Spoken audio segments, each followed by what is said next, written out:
पंचदशी ग्रंथ में छठा प्रकरण और इस छठवें चित्रदीप प्रकरण में आज श्लोक नंबर है 86। इस 86 नंबर के श्लोक की अवतरनिका को देखिए। अतः परिशेषात् आत्मन विभुत्वं सिद्धम इति आह। ठीक है, तो कह रहे हैं कि आत्मा का परिमाण क्या है, ये चर्चा चल रही है। तो कुछ लोगों ने बताया कि आत्मा अणु है, तो किंतु उसका अणु मानना कैसा ठीक नहीं है, इस बात को बता दिया, खंडन कर दिया उनका। फिर कुछ लोगों ने कहा कि आत्मा मध्यम परिमाण मान लेंगे, किंतु वो भी मध्यम परिमाण आत्मा को मानना वो भी उचित नहीं है, इस बात को भी बता दिया, खंडन कर दिया। अब परिशेष न्याय से बचा विभुत्व, वही कह रहे कि अतः परिशेषात् आत्मन विभुत्वम सिद्धम। आत्मा विभु है, विभु का मतलब होता है महत् परिमाण, महान है, ये सिद्ध है परिशेष न्याय से। परिशेष किसको कहते हैं, तो परिशेष का लक्षण लिख लीजिए। परिशेष बराबर 1 नंबर, प्रसक्त प्रतिषेधे सति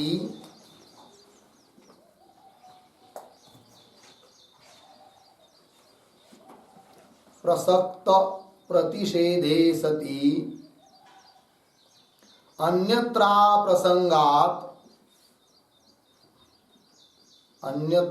प्रसंगात शिष्यमाणे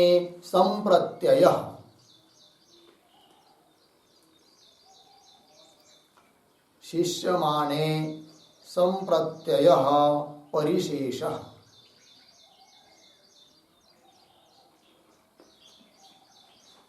ठीक है, देखिए भाई अर्थ। तो प्रसक्त प्रतिषेधे, प्रसक्त मतलब जो प्रसंग प्राप्त है, जहाँ संभावना है, उसका प्रतिषेध करने पर, निषेध करने पर, और जगह तो प्रसक्त हो नहीं सकता, और जगह की प्राप्ति हो नहीं सकती, अन्यत्र अप्रसंगात। फिर शिष्य माने बचा हुआ जो है उसी में निश्चय संप्रत्यय, उसको कहते हैं क्या, परिशेष। लग गया पंक्ति। तो प्रसक्त कौन थे आत्मा का परिमाण रूप से, अणुत्व, मध्यमत्व, किंतु उसका प्रतिषेध हुआ, उसका निषेध हुआ। तो जो प्रसक्त था, जो परिमाण हो सकता था, उसका तो निषेध कर दिया, तो प्रसक्त प्रतिषेधे सति। और अन्यत्र अप्रसंगात, और दूसरा और कोई दूसरा परिमाण तो हो नहीं सकता। फिर बचा हुआ जो है कौन, विभुत्व, उसी में निश्चय, इसको कहा दिया क्या, परिशेष। अन्यत्र अप्रसंगात शिष्य माने, जो बचा है उसमें ही संप्रत्यय, सम्यक प्रत्यय अर्थात निश्चय, वो हो जाता है क्या, परिशेष। ठीक है, तो चलिए फिर तो कह रहे अब श्लोक के माध्यम से कि आत्मा विभु है करके। तस्मादात्मा महानेव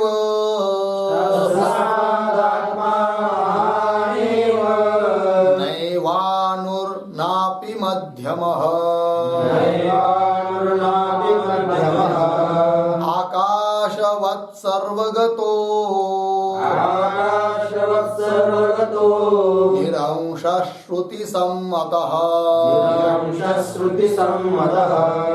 तस्मादात्मा महानेव नैवानुर्नापि मध्यमः आकाशवत् सर्वगतो निरंशः श्रुतिसम्मतः।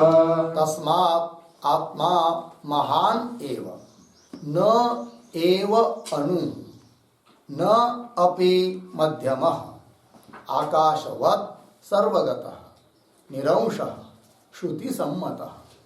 अन्वय। तस्मात् आत्मा महान एव।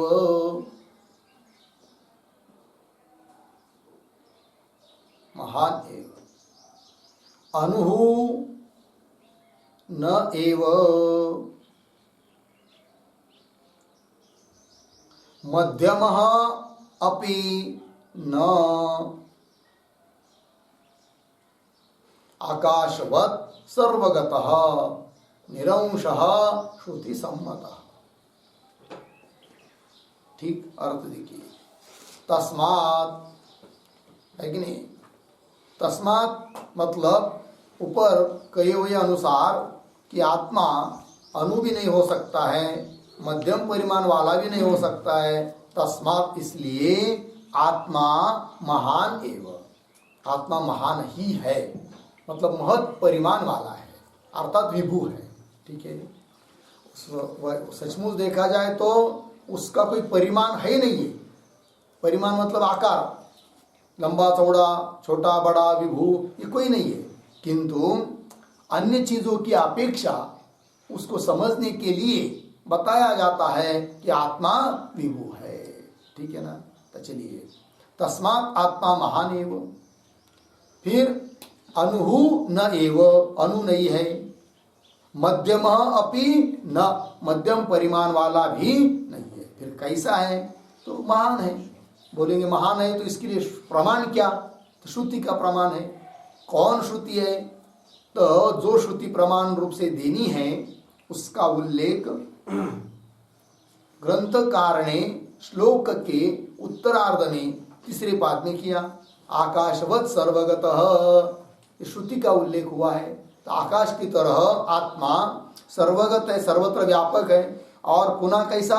निरंशः, अंश कहते अवयव को, और आत्मा के लिए कोई अंश नहीं अर्थात अवयव नहीं, अतः आत्मा कैसा हुआ? निरंश। और ये कौन बता रहे हैं? श्रुति सम्मत, श्रुति बता रही है। ठीक, चलिए टीका। तत्र प्रमाणम आह आकाशवत इति। आकाशवत इत्यादि पंक्ति के द्वारा श्लोक में कौन सी बात बताई जा रही है?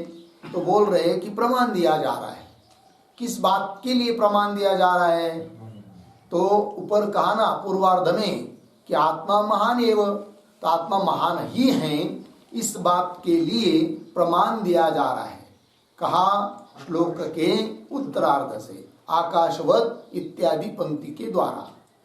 तत्र प्रमाणमाह आकाशवत इति। तो कौन वो श्रुति है? तो श्रुति दे रहे आकाशवत सर्वगतश्च नित्यः, ये श्रुति है।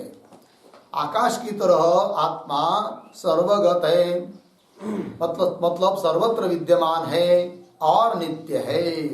एक हुआ। और प्रमाण दे रहे हैं निष्कलम निष्क्रियम, श्वेता श्वेतर उपनिषद 7.19। आत्मा निष्कल है, कल कहते अवयव को, और आत्मा अवयव रहित है अर्थात निष्कल है। और निष्क्रिय मतलब क्रिया रहित है, ये भी प्रमाण दे दिया। इत्यादि आगमः प्रमाणम इत्यार्थ। इत्यादि आगम अर्थात वेद के वाक्य प्रमाण है, ये बात कह दी। तो आत्मा विभु है, ये बात फिर निश्चित हो गई। तो आगे चलते हैं, आगे के श्लोक की अवतरणिका को देखेंगे। एवं आत्मन विभुत्वं प्रसाद्य तस्य चिद्रूपं निश्चेतुं तावत् वादि प्रतिपत्तिम दर्शयति। ठीक है, अब देखिए भाई, एवं इस प्रकार से आत्मन विभुत्वं प्रसाद्य, आत्मा विभु है, इस बात की सिद्धि करके एक बात पूरी हो गई परिमाण के बारे में। तो विभुत्व सिद्ध करने के बाद अब आगे ग्रंथकार इस बात को कहना चाहते हैं कि जिस प्रकार आत्मा विभु है उस प्रकार आत्मा चित स्वरूप भी है, ज्ञान स्वरूप है। किंतु आत्मा ज्ञान स्वरूप है, इस बात का निश्चय करने के लिए पहले इस बात को बताना चाहते हैं ग्रंथकार कि और जो दार्शनिक लोग हैं वे लोग आत्मा के बारे में, इस अंश के बारे में क्या क्या सोचते हैं। सब लोग आत्मा को चिद्रूप ही मानते हैं क्या, या नहीं मानते हैं? तो क्या कहना है अन्य लोगों का, इस बात को पहले उठा रहे हैं। तो कोई आत्मा को जड़ कहेगा, कोई चीज जड़ कहेगा, आदि सब बताएंगे। फिर उन सभी लोगों का खंडन करके अंतिम में बात बताई जाएगी कि आत्मा चित स्वरूप है, ज्ञान स्वरूप है। तो कैसा चित स्वरूप है, क्यों चित स्वरूप है, वो सब आगे आने वाला है। ठीक है, अवतरणिका की पंक्ति देखिए। एवं आत्मना विभुत्वं प्रसाद्य तस्य चिद्रूपम निश्चेतुम, तस्य आत्मनः चिद्रूपम निश्चेतुम, आत्मा चिद्रूप है इस बात का निश्चय करने के लिए, तावत का अर्थ होता है आदौ, सबसे पहले वादी विप्रतिपत्तिम दर्शयति, वाद विवाद करने वाले जो लोग हैं, पूर्व पक्षी जो लोग हैं, अन्य दार्शनिक जो लोग हैं, उनकी विप्रतिपत्ति, विविध प्रतिपत्ति, उनका विविध अलग अलग प्रकार का ध्यान उनका क्या है, उस बात को दिखा रहे हैं कौन, ग्रंथकार। ये हम लोगों को टीकाकार समझा रहे हैं। तावत वादी प्रतिपत्तिम दर्शयति कह दर्शयति, ग्रंथकार दर्शयति। ग्रंथकार किम दर्शयति, ग्रंथकार वादी प्रतिपत्तिम दर्शयति। ठीक है, तो चलिए श्लोक को पढ़ते हैं। इत्युक्ता तद्विशेषेतु बहुधा कलहं ययुः अचिद्रूपोत चिद्रूप चिदचिद्रूप इत्यपि इत्युक्ता तद्विशेषेतु बहुधा कलहं ययुः अचिद्रूपोत चिद्रूप चिदचिद्रूप इत्यपि। इति उक्त्वा तद्विशेषे तु बहुधा कलहं ययुः अचिद्रूपः अथ चिद्रूपः चिदचिद्रूपः इति अपि। अन्वय इति उक्त्वा तद्विशेषे तु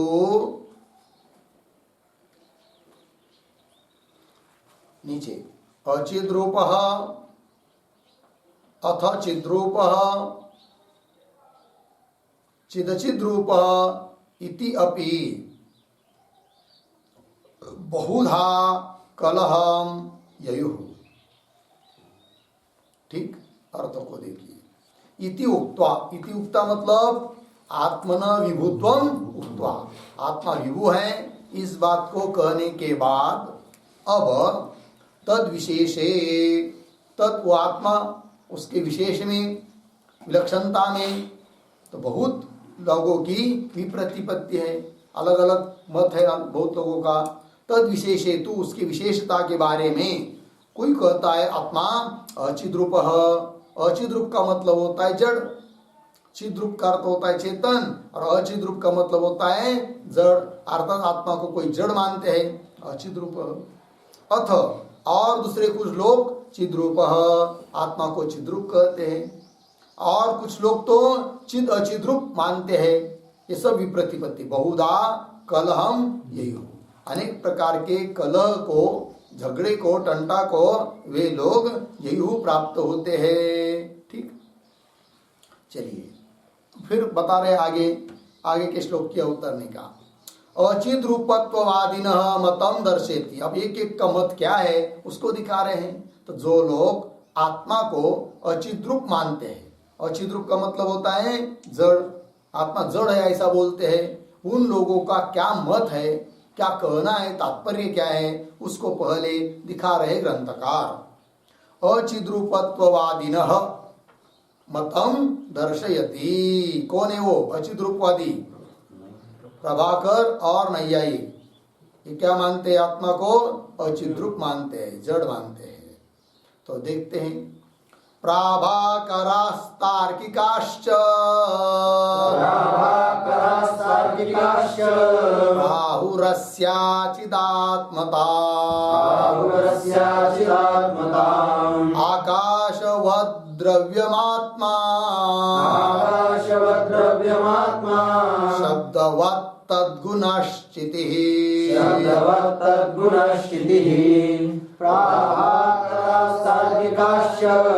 प्राहुरस्याचिदात्मताम् आकाशवद्द्रव्यमात्मा आकाशवत् द्रव्यमात्मा शब्दवत् तद्गुणश्चितिः।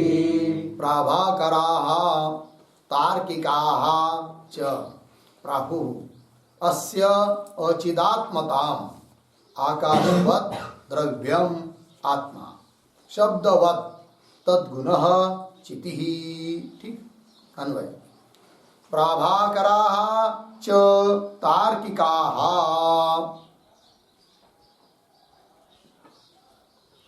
अस्य अचिदात्मतां प्राहुः अस्य अचिदात्मतां प्राहुः। नीचे आकाशवत् आत्मा द्रव्यम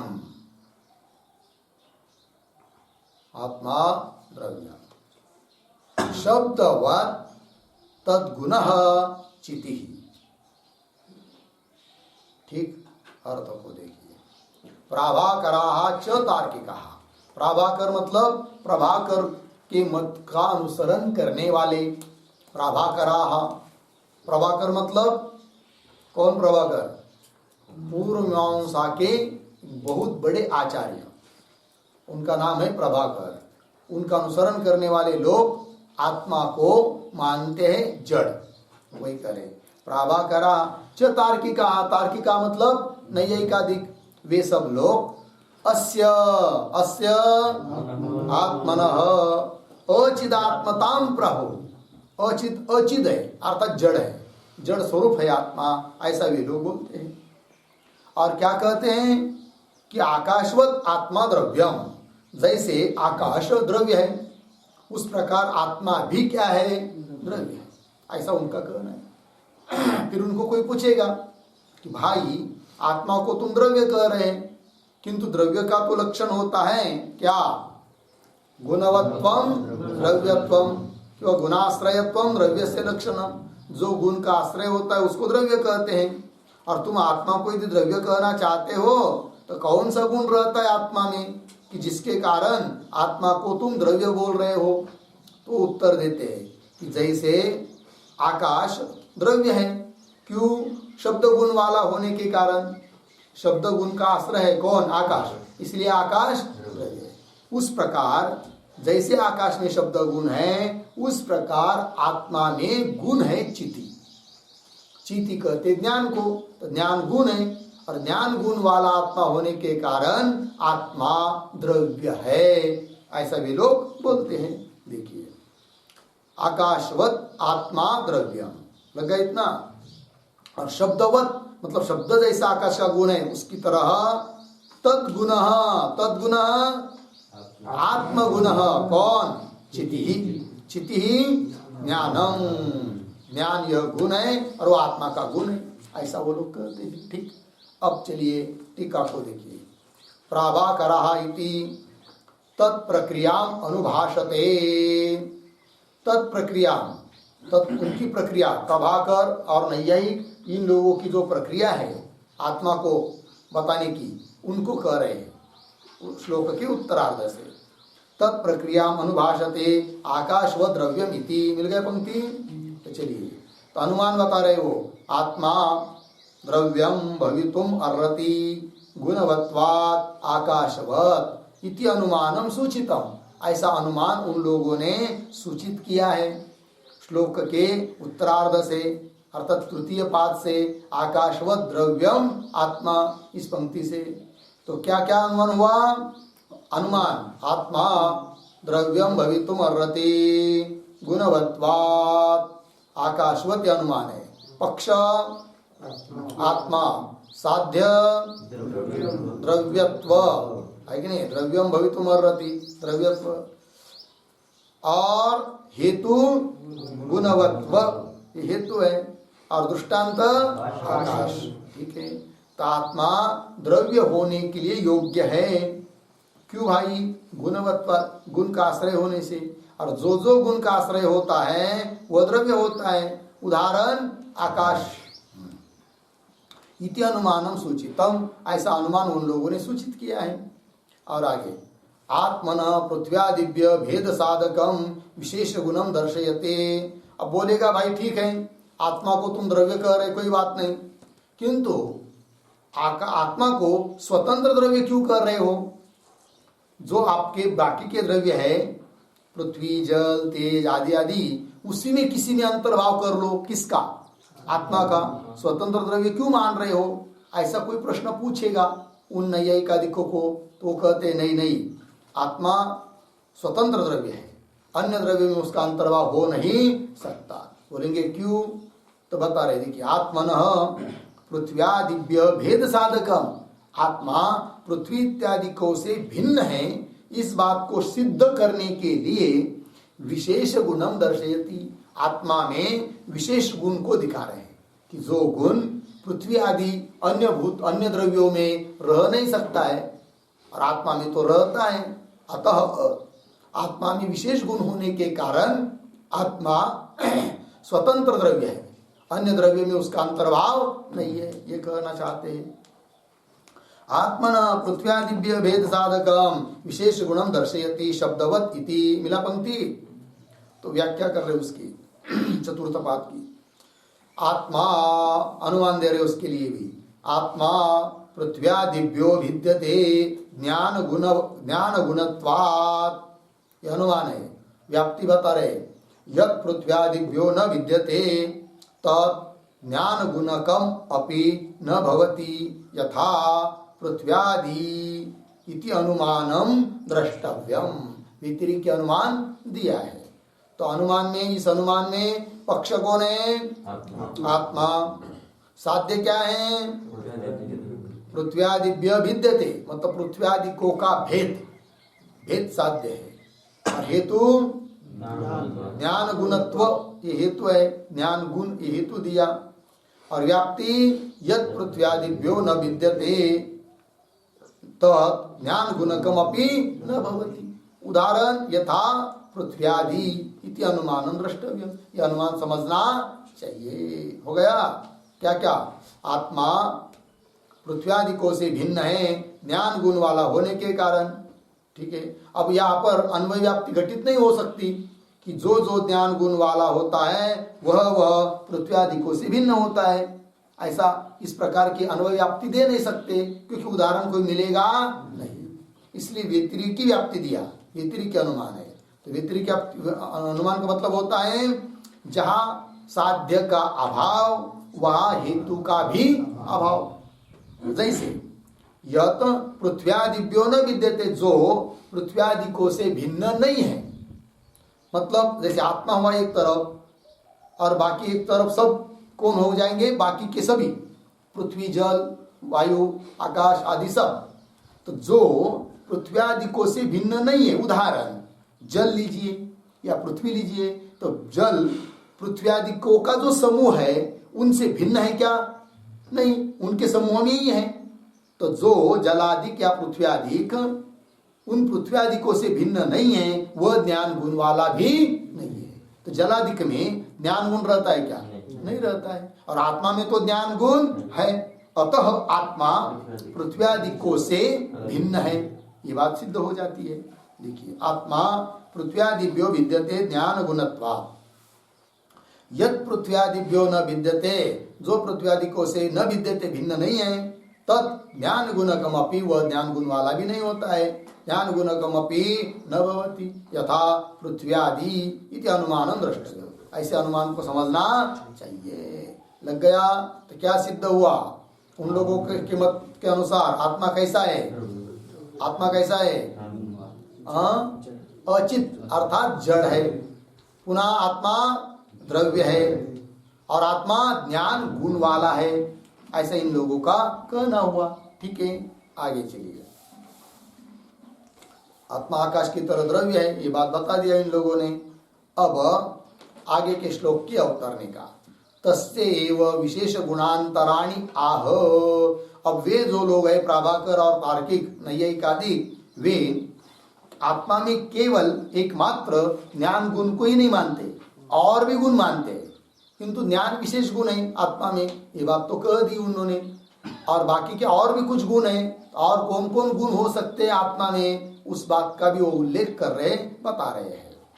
तस्य एव विशेष गुणांतराणि आह। तस्य तस्य आत्मन एव, आत्मा के और भी कुछ विशेष गुण है, उसको भी कह रहे ग्रंथ को तार्किक आदि। विशेष गुणांतराणि आह। इच्छा द्वेष प्रयत्नाश्च धर्मा धर्मौ सुखासुखे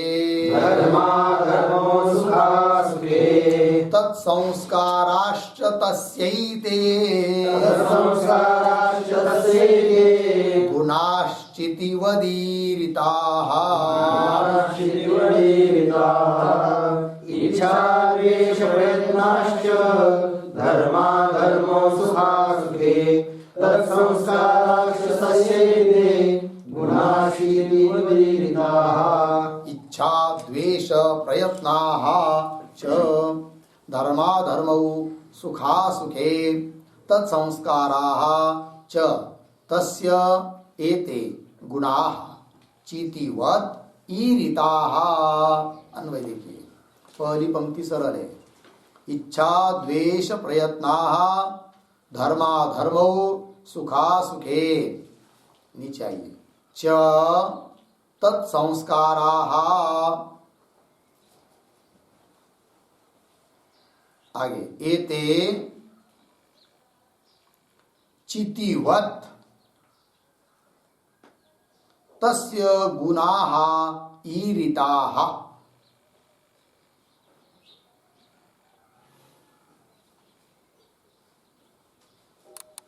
ठीक है जी, अर्थ देखिए भाई। तो इच्छा द्वेष प्रयत्न कितने हुए? 3। धर्म अधर्म 5। सुख असुख, असुख का मतलब होता है दुख, सुख दुख कितने हुए? 7। च और तत्संस्काराः, तत्संस्कार का मतलब होता है भावनाख्य संस्कार, अर्थात अनुभवजन्य स्मृति हेतु भावना। अनुभव से जन्य जो संस्कार होते हैं ना, उसको भावना कहते हैं। तो संस्कार शब्द से लेंगे भावना, है कि नहीं?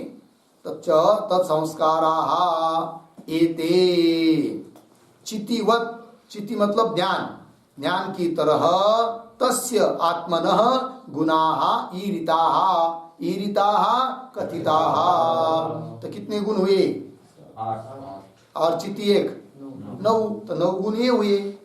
और संख्यादि 5 जो सामान्य गुण है, तो वो 5 भी है आत्मा में।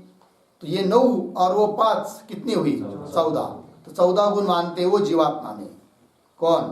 प्रभाकर नैयायिकादिक। ठीक है ना जी। नीचे एक नंबर टिप्पणी दी देखिए, ते ज्ञानेन सह नव संख्यादि पंचकम च इति 14 गुणवान जीव इति मन्यन्ते, ते मन्यन्ते, वे लोग 14 गुण जीव में मानते हैं। कौन 14 गुण? ज्ञानेन सह नव संख्यादि पंचकम, 9 संख्या अभी अभी गिनी हुई 9, और संख्यादि, संख्या परिमाण पृथक्त्व, क्या क्या है वो 5? संख्या परिमाण पृथक्त्व संयोग विभाग, ये 5, ये 5 वो हुए। और ये 9, 9 कौन कौन? इच्छा द्वेष प्रयत्न धर्म अधर्म सुख असुख संस्कार और चिति, चिति मतलब ज्ञान। तो 9 ये हुए, और संख्या दी वो 5 हुए। तो 14 गुण मानते वो जीव में। चलिए आगे टीका देखिए, इच्छेति तत्संस्काराः, तत्संस्कारा शब्द से लिया भावनाः, मतलब भावनाख्य संस्कार, ये मानते वो लोग।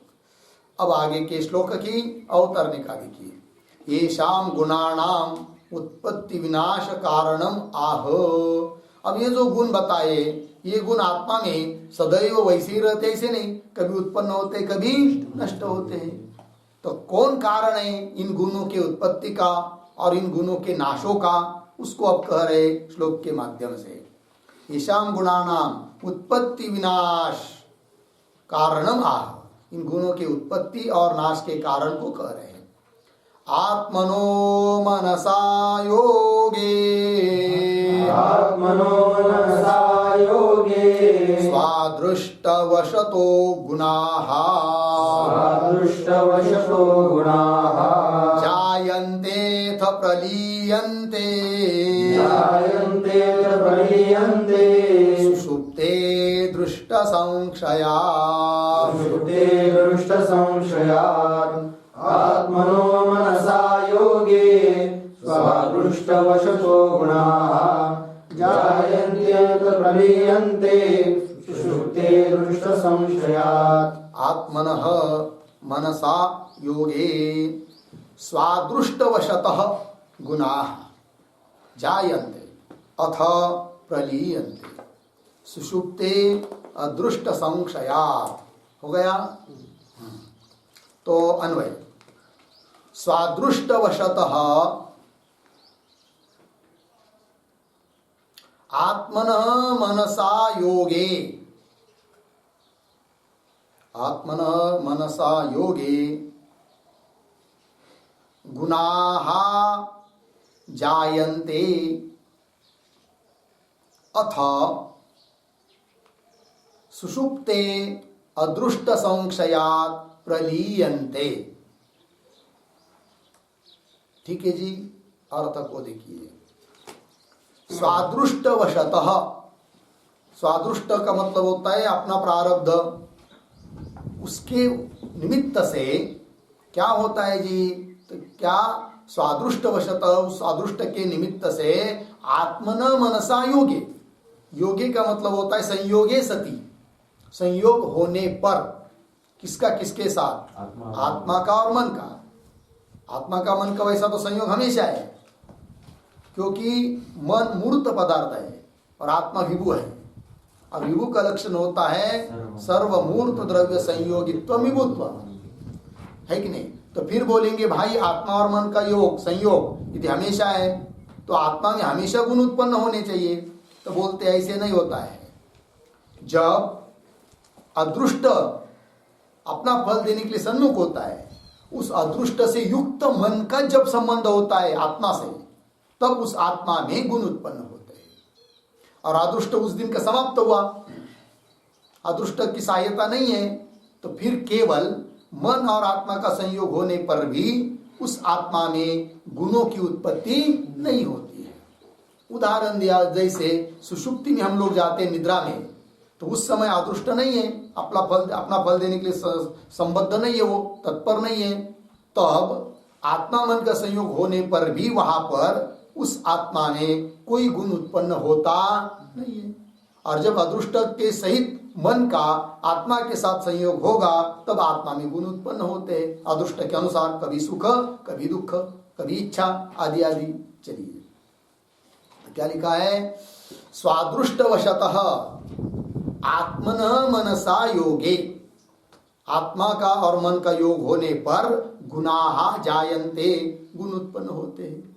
अथ, और सुषुप्ते, सुषुप्ति काल में अदृष्ट संशयात्, अदृष्ट समाप्त हो जाने के बाद, उस दिन का अदृष्ट समाप्त हो जाता है, भोग देने के लिए तत्पर नहीं रहता है, तब प्रलीयन्ते, मतलब गुण लीन हो जाते, नष्ट हो जाते, गुण रहते नहीं है। ये बात कह दी। हो गया इतना?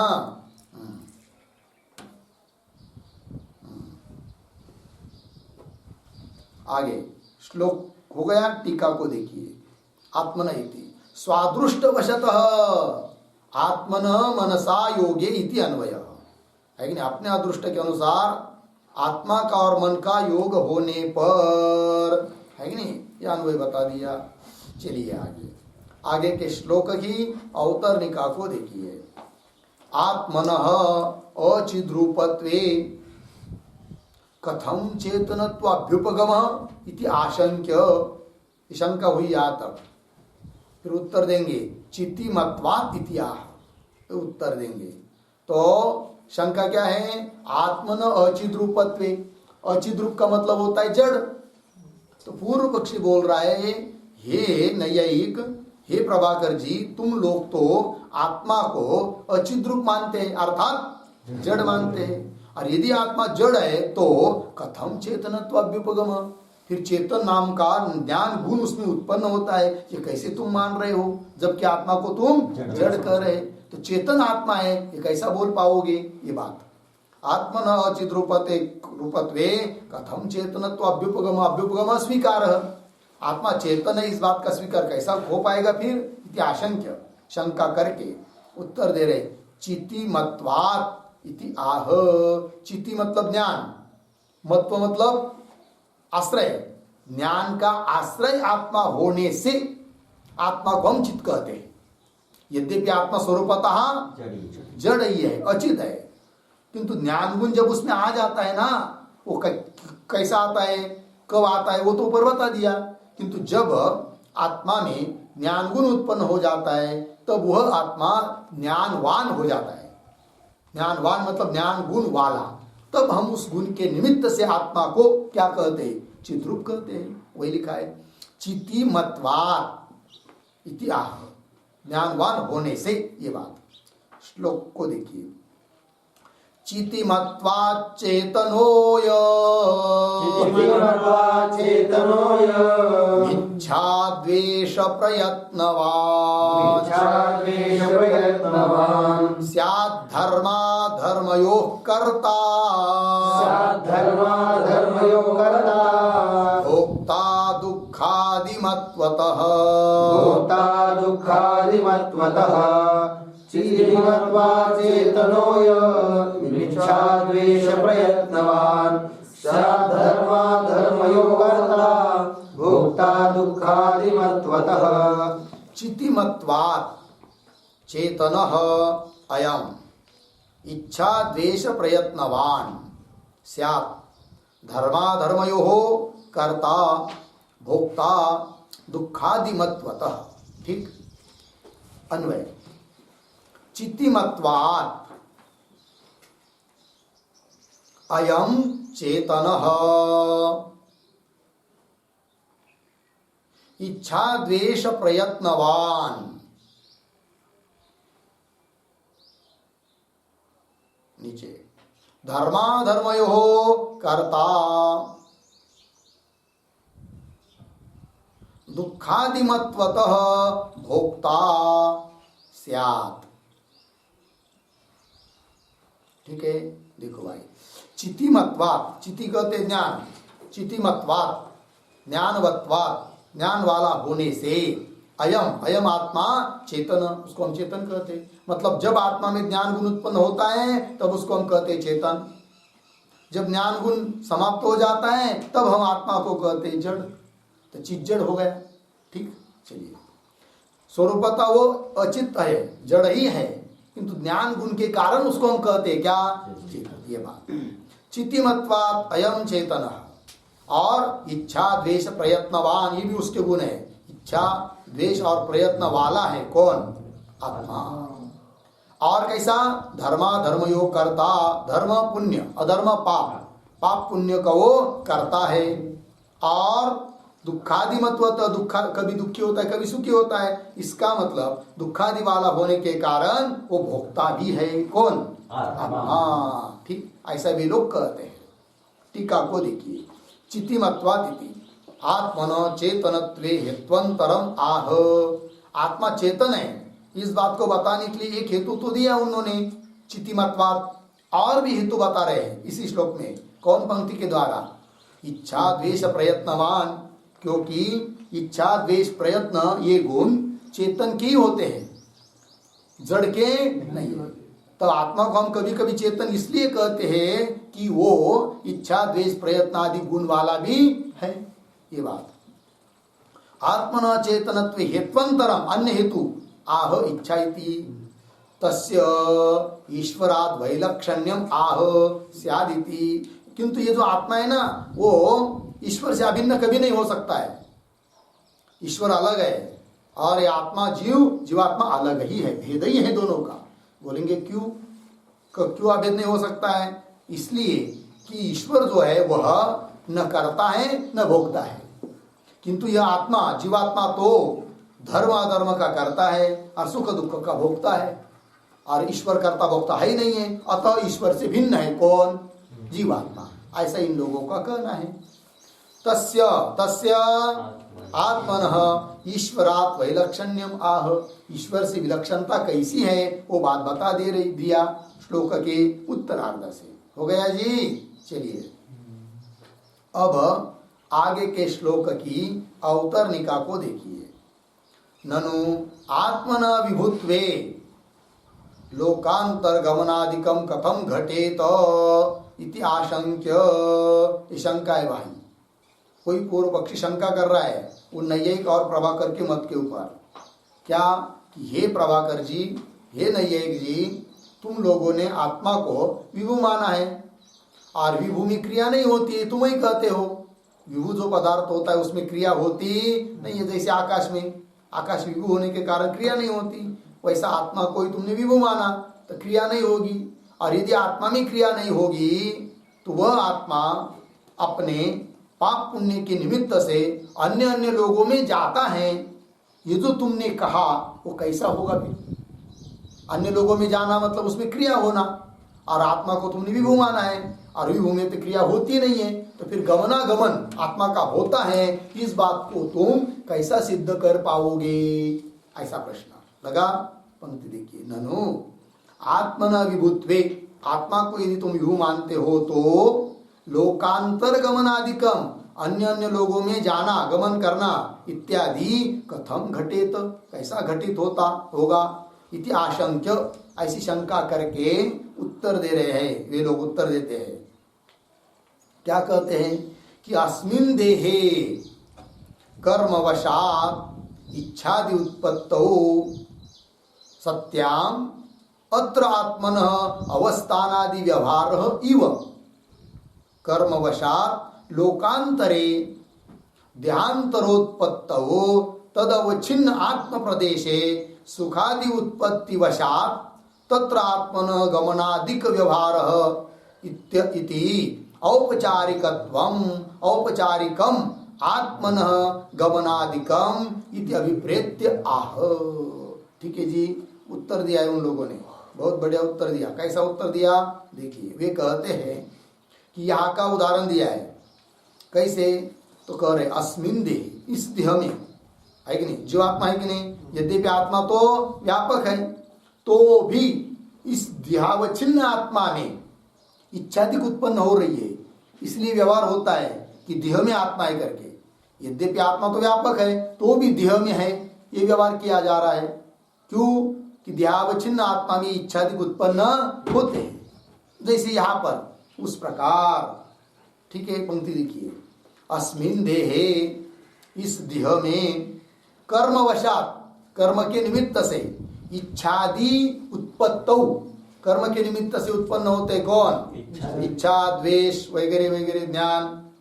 इच्छादि उत्पत्तौ सत्याम होने पर अत्र आत्मन अवस्थानादि व्यवहार, अत्र अस्मिन् लोके, आत्मा का इस देह में अवस्थानादि व्यवहार, अवस्थान मतलब स्थिति, इस देह में आत्मा है ऐसा व्यवहार किया जाता है। यद्यपि आत्मा देह में ही है, क्या आत्मा तो व्यापक है, केवल देह भर में थोड़ी है, तो भी इस देह में आत्मा ऐसा व्यवहार होता है। क्यों?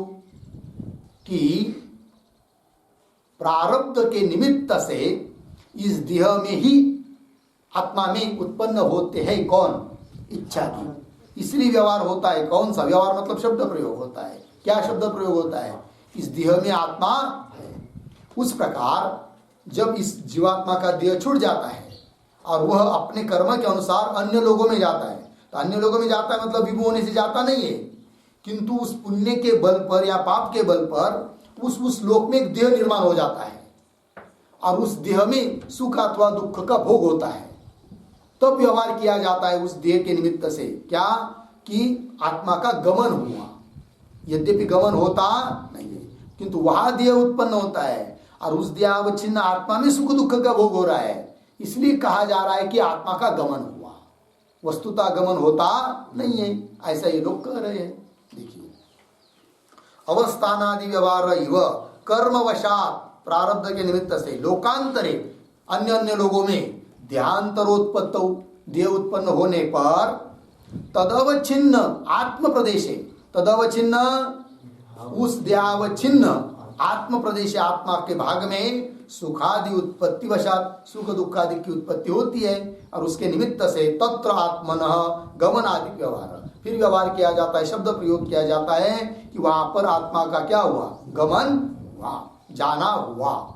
आत्मन गमनादिक व्यवहार इति औपचारिकम आत्मन गमनादिकम, आत्मन गमनादिकम औपचारिक, औपचारिक उपचार मात्र है, कहने भर के लिए गौण प्रयोग है।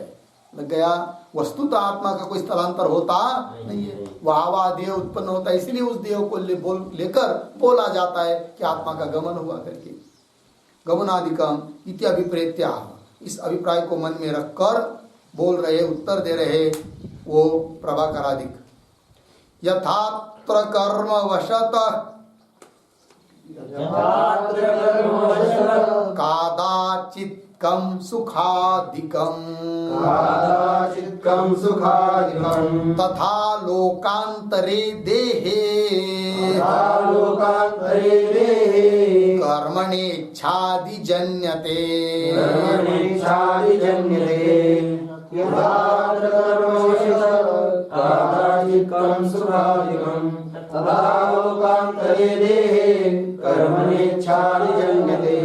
यथा अत्र कर्मवशतः कादाचित्कम सुखादिकम तथा लोकांतरे देहे कर्मणा इच्छादि जन्यते।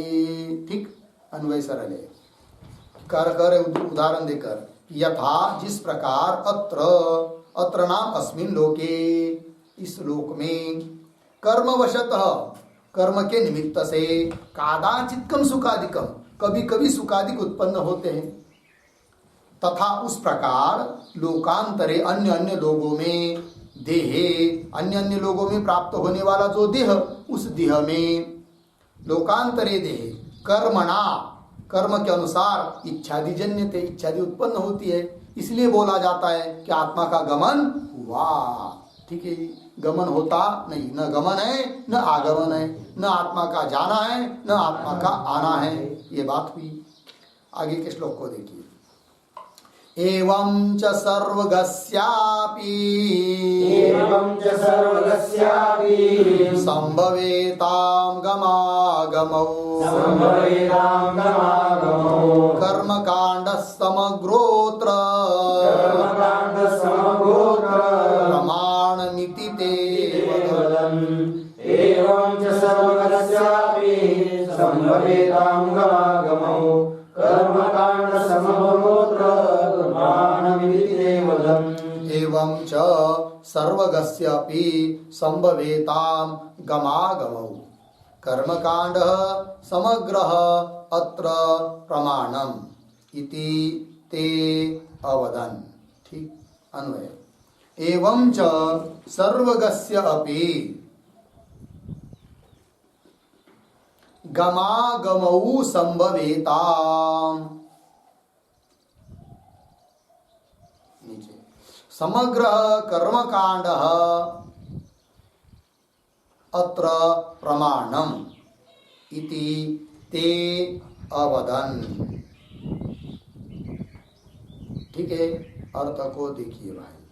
एवं इस प्रकार से सर्वगस्यापि, सर्वगस्य नाम व्यापकस्यापि, सर्वग कहते व्यापक, सर्वगस्यापि मतलब व्यापकस्यापि, व्यापक आत्मा होने पर भी गमागमौ संभवेताम, गमन आगम ये संभव हो जाते हैं ऊपर कही हुई के अनुसार।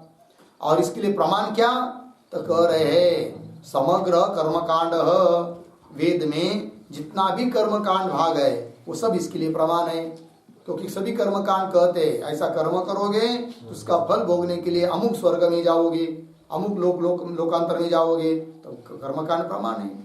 समग्र कर्मकांड अत्र प्रमाणम इति ते अवदन्, ते प्रभाकरादयः अवदन्, प्रभाकरादिक नैयायिकादिक वे लोग ऐसा बोलते हैं। टीका। एवं इति आत्मन कर्तृत्वादि धर्मवत्वे किम प्रमाणम इति अतः आह कर्मकांड। आत्मा में कर्तृत्वादि धर्म है, अर्थात कर्तृत्व भोक्तृत्व आदि धर्म वाला आत्मा है, इसमें क्या प्रमाण, ऐसा कोई प्रश्न करेगा तो उसके लिए उत्तर दिया, प्रमाण दिया श्लोक के उत्तरार्ध से, कर्मकांड समग्रो इत्यादि पंक्ति से। तो वही आत्मनः कर्तृत्वादि धर्मवत्वे, आत्मा कर्तृत्वादि धर्म वाला है, इसमें किम प्रमाणम, क्या प्रमाण है, इत्यत आह कर्मकांड इति। हो गया जी, बस आगे का विचार हम लोग करते हैं। ओम पूर्णमदः पूर्णमिदं पूर्णात् पूर्णमुदच्यते पूर्णस्य पूर्णमादाय पूर्णमेवावशिष्यते। ओम शांति शांति शांति।